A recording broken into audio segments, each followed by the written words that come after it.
आज जो है क्लास 12th का पार्ट जो फर्स्ट है उसमें 9th चैप्टर यानी पीछे से स्टार्ट करने जा रहे हैं। तो उसमें जो लास्ट चैप्टर है पार्ट फर्स्ट में, रसायन विज्ञान के पार्ट फर्स्ट में, वो है उपसय संयोजक यौगिक कोऑर्डिनेशन कंपाउंड्स। तो कोऑर्डिनेशन कंपाउंड वाला जो चैप्टर है वो अपन पढ़ेंगे।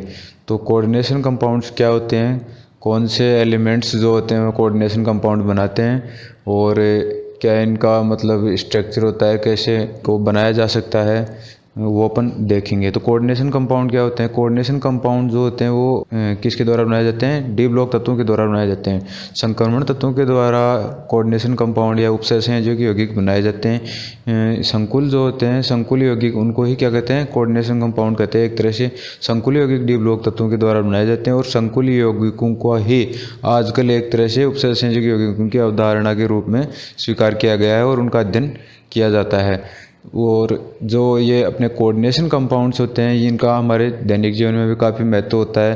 कोऑर्डिनेशन कंपाउंड्स जैसे अपने बॉडी के अंदर जो ब्लड है उसमें हीमोग्लोबिन जो पाया जाता है, उसमें जो कॉम्प्लेक्स होता है वो इसका आयरन का कॉम्प्लेक्स होता है हीमोग्लोबिन।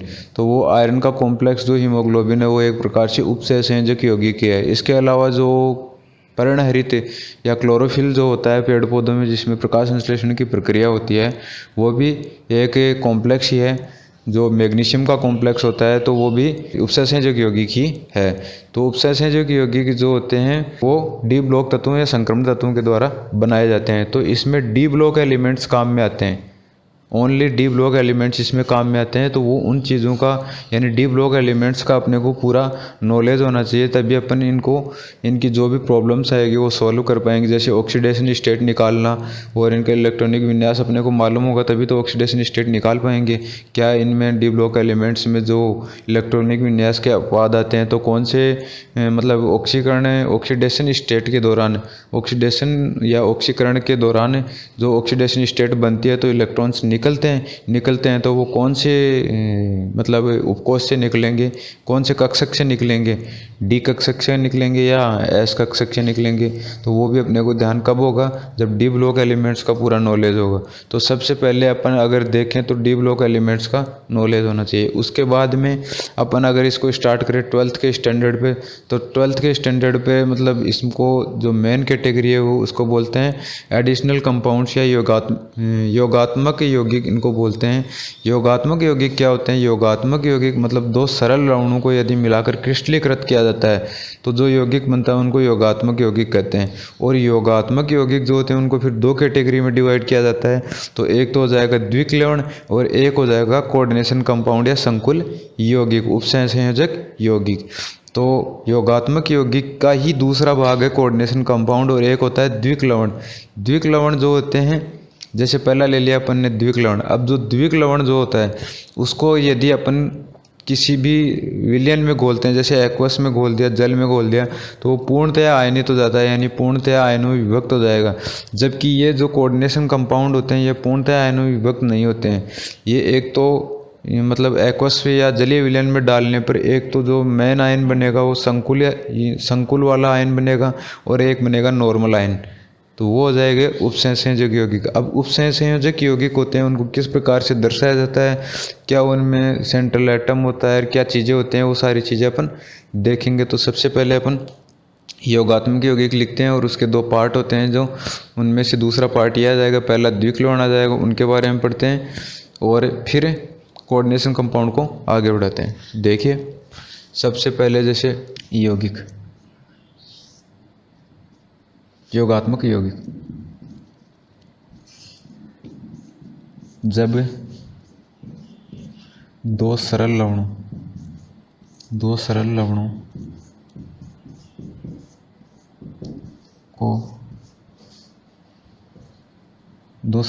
को विलयन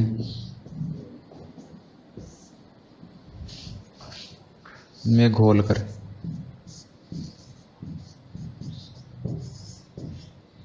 क्रिस्टलीकृत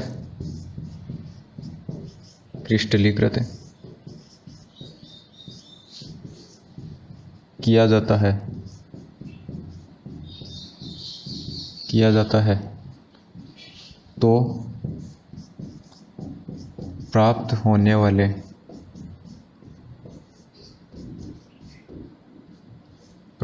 वाले क्रिस्टल योगात्मक यौगिक कहलाते हैं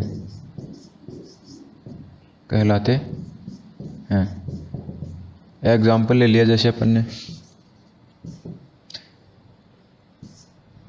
CuSO4 प्लस 4NH3, इनको यदि घोलते हैं अपन तो CuSO4 डॉट 4NH3।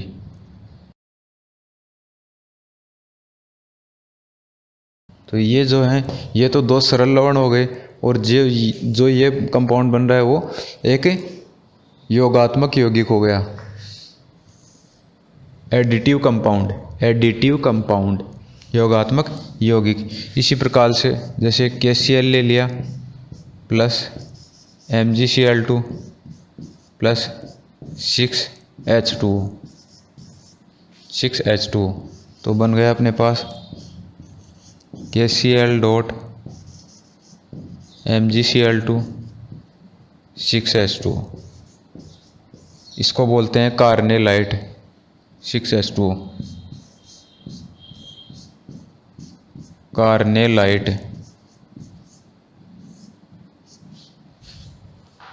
इसके बाद में जैसे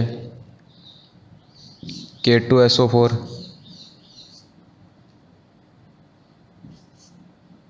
ये एग्जाम्पल आ गए। अगला एग्जाम्पल जो अपन आगे देख लेंगे।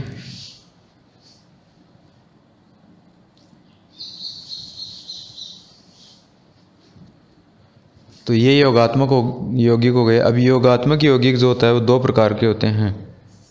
तो योगात्मक यौगिक दो प्रकार के कौन कौन से? पहला आ जाएगा अपना द्विक लवण,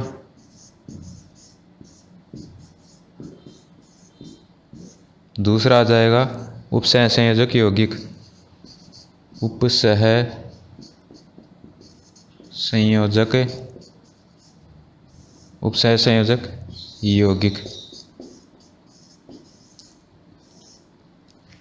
एनसीईआरटी में क्या है कि इन सबसे पहले ही वर्नर थ्योरी दी हुई है, लेकिन वर्नर थ्योरी क्या है अपन आगे पढ़ेंगे। सबसे पहले ये बेसिक चीज़ें जो हैं ये अपन देखेंगे, इसके बाद में थ्योरीज जो हैं वर्नर थ्योरी है, वीबीटी है, सीएफटी है, जो भी है वो आगे देखेंगे जो भी एनसीईआरटी में दी हुई है। लेकिन सबसे पहले ये बेसिक चीज़ें जो एनसीईआरटी में वर्नर थ्योरी के बाद में दी हुई है वो अपन पहले देख रहे हैं। तो पहला द्विक लवण। द्विक लवण क्या होते हैं? द्विक लवण वे लवण होते हैं जो पूर्णतया आयनित हो जाते हैं, एक्वियस विलयन या जलीय विलयन में पूर्णतया आयनित हो जाते हैं। क्या कहलाते हैं? द्विक लवण कहलाते हैं। तो लवण जो जलीय विलयन में पूर्णतया आयनित हो जाते हैं।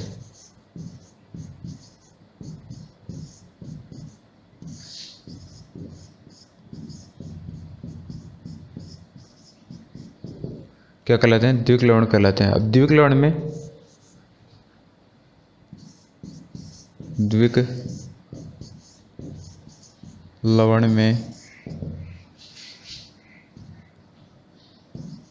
दो धनायन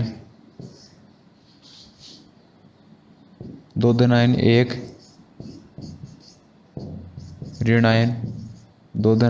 ऋणायन तथा या एक दो ऋणायन एक धनायन, दो या दो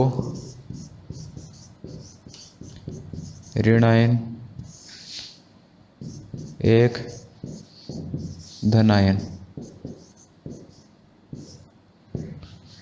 हो सकता है।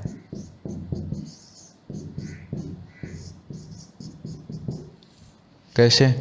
जैसे अपन ने एग्जाम्पल ले लिया द्विक लवण का एग्जाम्पल, जैसे कार्नेलाइट लिया था अभी, KCl MgCl2 6H2O।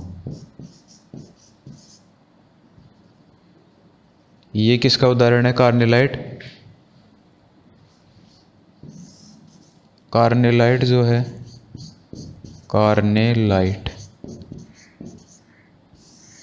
इसको एक्वस या जलीय विलयन में डालते हैं तो अपने को पूर्णतः आयनित, मतलब सारे आयन एक दूसरे से अलग अलग हो जाएंगे। जैसे इसमें 3 आयन मिलेंगे अपने को, K+ मिलेगा एक, तो एक Cl- मिलेगा, फिर Mg+2 मिलेगा, Mg+2 मिलेगा, K+ मिलेगा, Cl- मिलेगा, और ये Cl- ये हो जाएगा। तो इस प्रकार से 3 आयन मिल गए। इसी प्रकार से ले लिया अपन ने पोटास एलम फिटकरी का उदाहरण ले लिया, K2SO4 Al2 SO4 का whole thrice 24H2O। K2SO4 Al2SO4 का होल थ्राइस 24H2O। ये क्या है? फिटकरी, पोटास एलम इंग्लिश में बोलते हैं, पोटास एलम। पोटास एलम में लिख देते हैं पोटास फिटकरी।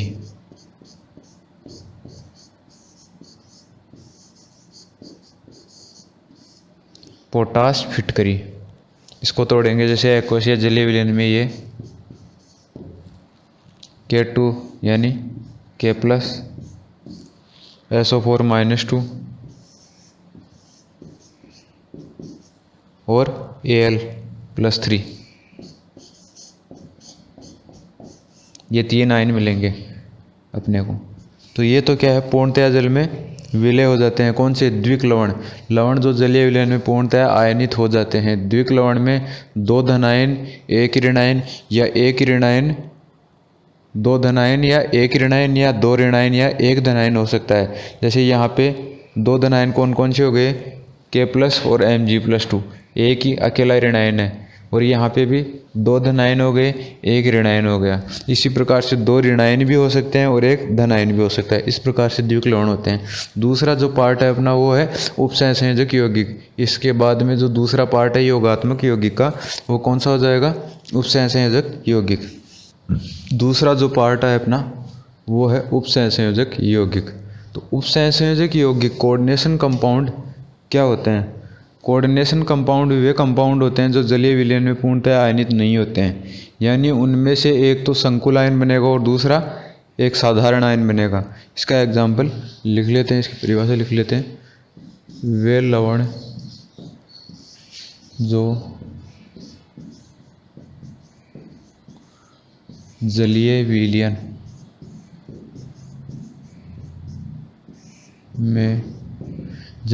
में पूर्णतया आयनित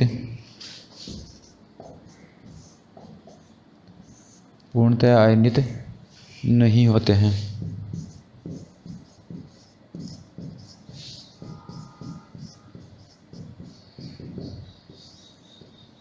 होते हैं। एग्जाम्पल देख लो। जैसे अपन ने एग्जाम्पल ले लिया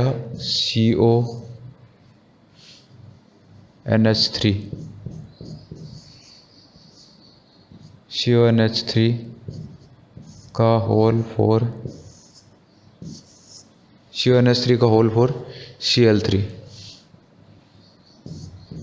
Cl3। तो इसके अंदर जो है, ये तो है कॉम्प्लेक्स आयन। इसको अगर अपन डालेंगे एक्वस में, क्या हो जाएगा? CONH3 का होल 4 3+3Cl-। तो ये अपने को कोबाल्ट +3 और अमोनिया का टेस्ट नहीं देगा। ये एक कॉम्प्लेक्स आयन, पूरा ये कॉम्प्लेक्स आयन है जो संकुल यौगिक है, इसी का टेस्ट देगा और क्लोरीन का टेस्ट देगा, न कि इस कोबाल्ट का भी टेस्ट देगा अपने को। दो ही, एक तो संकुल यौगिक और एक क्लोरीन, इन दो ही चीज़ों का टेस्ट मिलेगा, इस चीज़ का टेस्ट नहीं मिलेगा, कोबाल्ट का और अमोनिया का। तो ये क्या हो जाएगा, संकुल यौगिक। तो ये क्या हो गए, वे लवण जो जलीय विलयन में पूर्णतः आयनित नहीं होते हैं। तो ये संकुल यौगिक हैं और ये पूर्णतः आयनित नहीं होते हैं, ये दो ही टुकड़ों में टूटेगा, न कि ये CO और NH3 टूटेंगे। इसके बाद में दूसरा एग्जाम्पल अगर अपन देखें तो K4 FeCl6 पोटेशियम फेरोसाइनाइड। इसके बाद में ये टूटेगा K प्लस एक्वस यानी जलीय विलयन में, एक्वस में K प्लस में टूटेगा, 4K प्लस लिख देते हैं, और FeCN6 FeCN6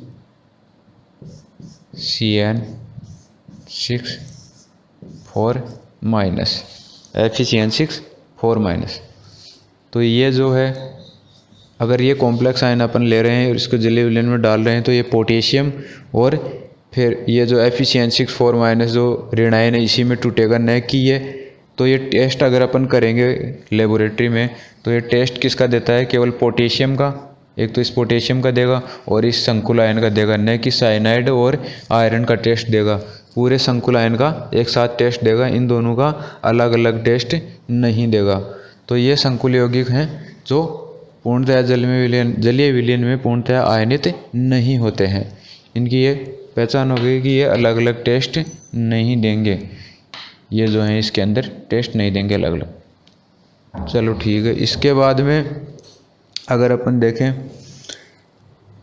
तो ये कोऑर्डिनेशन क्या होता है, क्या इसके अंदर चीज़ होती है, तो ये अपन इसका एग्जांपल ले लेते हैं एक बार। इसका एग्जांपल है K4 FeCN6। तो यहाँ पे तो अपना जो ये कॉम्प्लेक्स दिया हुआ है इसके अंदर कौन सा धनायन होता है कौन सा ऋणायन होता है वो अपन देखेंगे। तो सबसे पहले जो लेफ्ट या राइट यानी इधर से देखेंगे तो लेफ्ट साइड में अगर लिखा जाता है तो यानी पहले जो लिखा जाता है वो होता है धनायन, और जो सेकंड पार्ट होता है वो होता है ऋणायन। तो इसको जैसे देखेंगे तो ये होता है धनायनिक भाग या धनायन, और ये पूरा कॉम्प्लेक्स जो हो जाएगा वो क्या हो जाएगा, ऋणायन, ये ऋणायन। अब जैसे एग्जाम्पल नंबर ये 1 था, एग्जाम्पल नंबर 1 था, इसके बाद में एग्जाम्पल नंबर 2 लेके देखें, अगर एग्जाम्पल नंबर 2 लेके देखें जैसे, तो CONH3 का होल 4 या PTNH3 का होल 4, PTNH3 का होल 4 और PTCl4। तो इसमें ये वाला पार्ट तो है धनायनिक पार्ट, ये तो हो जाएगा धनायन, और ये वाला पार्ट क्या हो जाएगा, ऋणायन। यानी जो पहले लिखा जाता है वो धनायन, इसके बाद में जो आ जाएगा वो ऋणायन। अब ऋणायन जो हो सकता है वो कॉम्प्लेक्स भी हो सकता है और साधारण आयन भी हो सकता है। साधारण कौन सा, जैसे एग्जाम्पल नंबर 3 देखें अपन, CONH3 का होल 4, CONH3 का होल 4 और यहाँ पे लिखें Cl3, ये हो जाएगा धनायन और ये हो जाएगा अपने पास ऋणायन।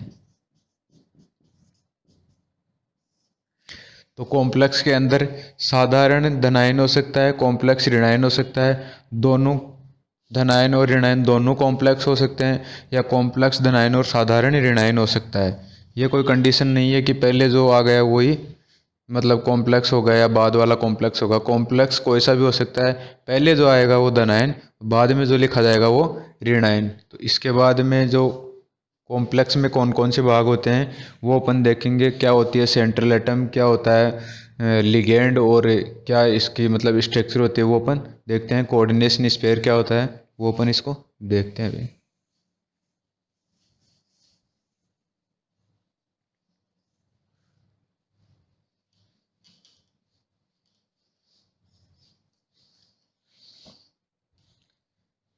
जैसे ये एग्जांपल ले लिया अपन ने, K4FeCN6, K4FeCN6। तो यहाँ पे अपन लिखेंगे उपसह संयोजक यौगिक या कोऑर्डिनेशन कंपाउंड के विभिन्न भाग।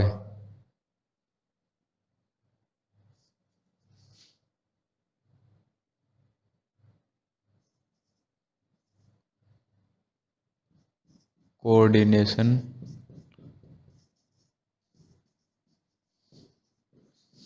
कंपाउंड के विभिन्न भाग। कोऑर्डिनेशन कंपाउंड के विभिन्न भाग। कोऑर्डिनेशन कंपाउंड के विभिन्न भाग कौन कौन से होते हैं? सबसे पहला भाग हो गया जैसे कोऑर्डिनेशन एंटाइटी। Coordination entity. उपसह संयोजन सत्ता, इसको एनसीईआरटी में लिख रखा है उपसह संयोजन, उपसह संयोजन सत्ता, उपसह संयोजन सत्ता। तो इसके अंदर अपना एग्जाम्पल अगर देखें,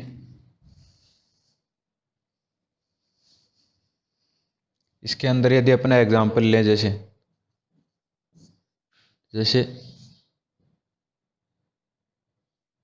NiCO का होल 4। अब ये CO जो है ये कोबाल्ट नहीं, ये कार्बन मोनोऑक्साइड है जो यहाँ पे क्या है, लिगेंड है। तो सबसे पहला भाग हो गया कोऑर्डिनेशन एंटाइटी। किसका? कोऑर्डिनेशन कंपाउंड के विभिन्न भाग अपन देख रहे हैं। तो कोऑर्डिनेशन एंटाइटी किसको कहते हैं? जो अपने को कॉम्प्लेक्स दिया हुआ है।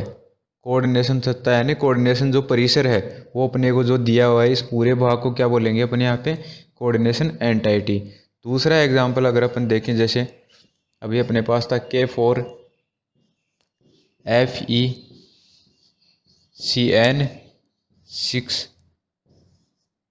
K4FeCN6, तो इसके अंदर कोऑर्डिनेशन एंटाइटी कौन सी हो जाएगी? ये वाली कोऑर्डिनेशन एंटाइटी है। ये क्या है? कोऑर्डिनेशन एंटाइटी है। तो जो जिसके अंदर मतलब सेंट्रल एटम होती है और लिगेंड जिस परिसर में पाए जाते हैं उसको क्या बोलते हैं? Coordination entity. जबकि ये जो होता है बाहर वाला, ये आयनोस्फीयर होता है और ये कोऑर्डिनेशन स्फीयर होता है। कोऑर्डिनेशन एंटाइटी या कोऑर्डिनेशन स्फीयर और ये आयनोस्फीयर। तो इसको लिख देते हैं और इसको यहाँ पे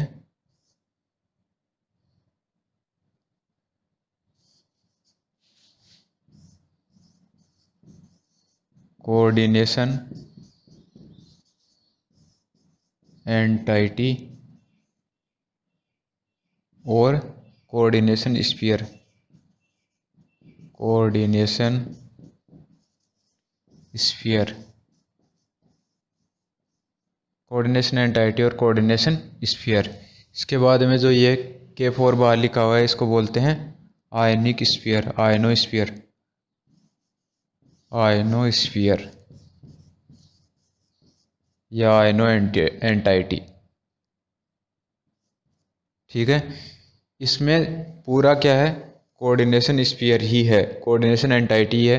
अगर दूसरा एग्जांपल अपन देखें, जैसे CONH3 का होल 4, यहाँ पे Cl3, तो ये क्या हो जाएगी? कोऑर्डिनेशन एंटाइटी और ये क्या हो जाएगी? आयनोस्फीयर या आयनिक एंटाइटी। इसके बाद में अगर अपन दूसरा जो पार्ट है देखें तो वो हो जाएगा सेंट्रल एटम। सेंट्रल एटम यानी केंद्रीय धातु।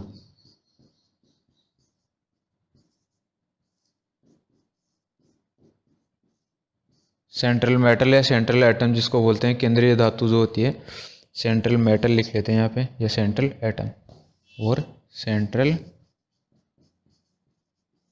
मेटल।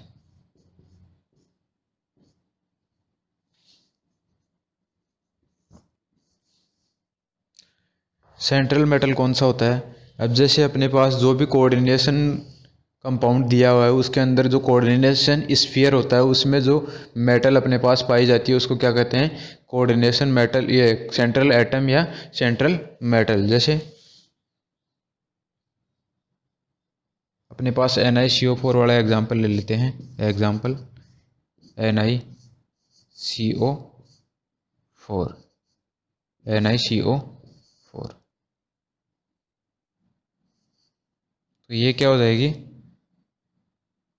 ये क्या हो जाएगी, सेंट्रल एटम या सेंट्रल मेटल, सेंट्रल एटम या फिर सेंट्रल मेटल। ठीक है। इसके बाद में जो तीसरा पार्ट आता है वो होता है लिगेंड। कोऑर्डिनेशन कंपाउंड के विभिन्न भाग जो अपने चल रहे हैं उसमें तीसरा पार्ट जो आ जाएगा वो आ जाएगा लिगेंड। तीसरा पार्ट लिगेंड या लिगेंड।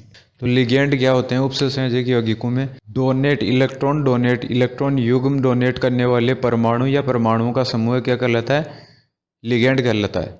जो सेंट्रल एटम या सेंट्रल मेटल होता है उससे किसके द्वारा जुड़े हुए होते हैं, उपसंयोजक बंध के द्वारा जुड़े हुए होते हैं। इसीलिए इन यौगिकों को क्या कहते हैं, उपसंयोजक यौगिक कहते हैं, क्योंकि उनमें उपसंयोजक बंध पाया जाता है और वो बंध किसी तरफ सेंट्रल एटम की तरफ होता है, सेंट्रल मेटल की तरफ होता है, किससे, जो लिगेंड होता है उससे। क्योंकि जो लिगेंड होता है वो अपने इलेक्ट्रॉन युग्म डोनेट करता है किसको, सेंट्रल मेटल को, तो उसका साइन जो होता है वो मेटल की तरफ होता है, किससे किसकी तरफ, लिगेंड से सेंट्रल एटम या सेंट्रल मेटल की तरफ तीर का निशान होता है, उसी को क्या कहते हैं, उपसंयोजक बंध या उपसंयोजक कोऑर्डिनेशन बॉन्ड। इसलिए इन यौगिकों को क्या कहते हैं, कोऑर्डिनेशन कंपाउंड्स कहते हैं। तो लिगेंड क्या होते हैं, परमाणु या परमाणुओं का समूह है, परमाणुओं का समूह है जो जो क्या करते हैं, इलेक्ट्रॉन युग्म डोनेट करते हैं, जो इलेक्ट्रॉन युग्म इलेक्ट्रॉन युग्म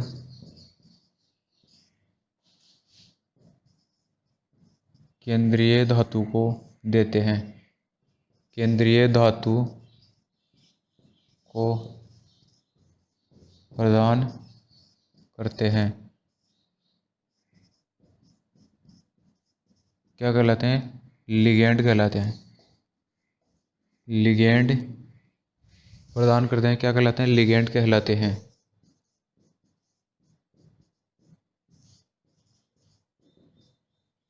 परमाणु या परमाणुओं का समूह है जो इलेक्ट्रॉन युग्म केंद्रीय धातु को प्रदान करते हैं, लिगेंड कहलाते हैं। एक बात और, लिगेंड केंद्रीय धातु से, केंद्रीय धातु से उपसहसंयोजक बंध, उपसहसंयोजक बंध, कोऑर्डिनेशन बॉन्ड, कोऑर्डिनेशन बॉन्ड द्वारा जुड़े होते हैं, कोऑर्डिनेशन बॉन्ड द्वारा जुड़े होते हैं। इसलिए कोऑर्डिनेशन बॉन्ड द्वारा जुड़े होते हैं, इसलिए इन्हें क्या कहते हैं, उपसहसंयोजक यौगिक कहते हैं। उपसहसंयोजक, इसलिए इन्हें उपसहसंयोजक यौगिक कहते हैं।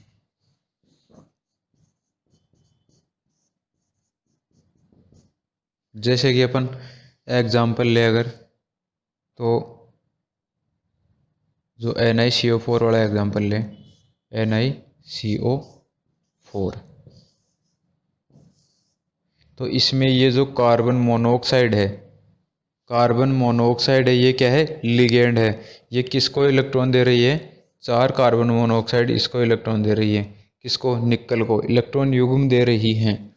तो इलेक्ट्रॉन युग्म कार्बन मोनोऑक्साइड से निकल को दिए जा रहे हैं, इसलिए इस तीर की दिशा ऐसे है, कार्बन मोनोऑक्साइड से निकल की तरफ। इसलिए इस बॉन्ड को क्या बोलते हैं, उपसहसंयोजक बंध या कोऑर्डिनेट बॉन्ड। इसलिए इन यौगिकों को क्या बोलते हैं, कोऑर्डिनेशन कंपाउंड्स।